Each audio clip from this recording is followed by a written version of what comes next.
Meeting final, meeting géant à faire pâlir de jalousie, d'envie les meilleures équipes du championnat national Ligue 1 de football de Côte d'Ivoire.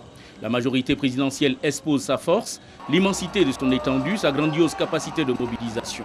Laurent Gbagbo met le stade Félix Houphouët-Boigny à ses pieds. Gigantesque, phénoménal, apprécié.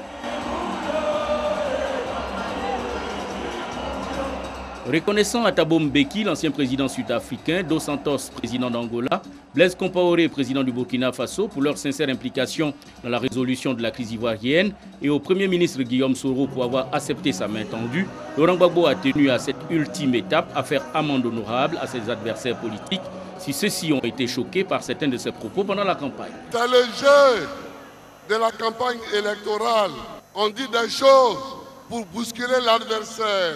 Moi, j'ai déjà pardonné tout ce qu'ils ont dit de vexant sur moi, mais je leur demande aussi d'en faire autant.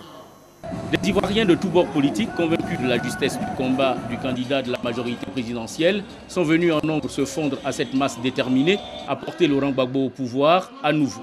Ce dernier, enveloppé, entouré de cette forteresse humaine, peut revigorer et donner les dernières consignes de vote.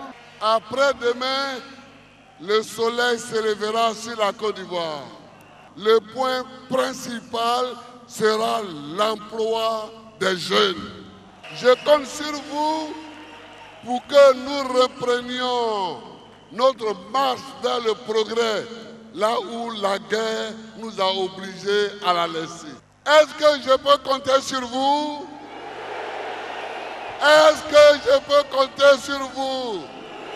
En choisissant le stade Félix Houphouët-Boigny pour son dernier meeting, Laurent Gbagbo envoie à la Côte d'Ivoire ce message. L'élection présidentielle reste une règle du jeu démocratique dont le résultat doit s'accepter en toute sportivité, en tout fair play pour que la nation se fortifie et continue vers le développement et pour le bonheur de toutes ses populations.